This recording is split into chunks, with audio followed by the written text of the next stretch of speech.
তো হ্যালো বন্ধুরা। তো আমি দুপুরে আজকে কি রান্না করব তোমাদের সাথে শেয়ার না করলে হয়ই না, বলো। তো চলো, আর অনেক গরম পড়েছে, গরমের মাঝে গরম গরম খাওয়া। তো চলো বেশি বকবক না করে তোমাদের সাথে শেয়ার করি আজকে দুপুরের মেনুটা। তো এইদিকে দেখো, বেগুন কেটে রেখেছি। তো বলো তো বন্ধুরা, গেস্ট করো এরকম করে বেগুন কেটেছি, তো আমি কি বানাবো তোমাদেরকে বলবো, কিন্তু তোমরা গেস্ট করো যে এরকম করে বেগুন কাটাটা মানে এটা কি দিয়ে বানানো যায়।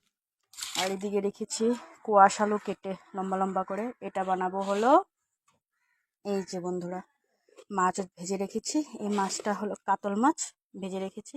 তো আজকে দুপুরের মেনু এটাই, মাছ বানাবো কোয়াশ আলু দিয়ে, কেন কি গরম অনেক পড়েছে। তো তো কোয়াশটা ঠান্ডা, সেই জন্য আলু দিয়ে মাছ দিয়ে বানাবো। এটা হলো কেটে রেখেছি হলো তেলের জন্য, মাছের তেল। তো কে কে তেল খেতে ভালোবাসো মাছের তেল বেগুন দিয়ে, কমেন্টে জানিও তো বন্ধুরা। আমার বরমশাই মাছের তেল খেতে অনেক ভালোবাসে, তাই তার জন্য বানাচ্ছি। আমি ভালোবাসি অতটা না, কিন্তু আমার বর অনেক ভালোবাসে, তো তার জন্য বানাবো মাছের তেল। আর একদম প্রচুর গরম পড়েছে, স্লাইড খাওয়াটাই ভালো। আর মাছের তেল, মাছের তরকারি এসবে বানাবো। হয়ে যাবে আজকে দুপুরের মেনু আমার। তোমরা কি রান্না টান্না করেছো কিনা অবশ্যই কমেন্টে জানিও, আর কে কি বানাচ্ছো সেটাও জানিও, ঠিক আছে।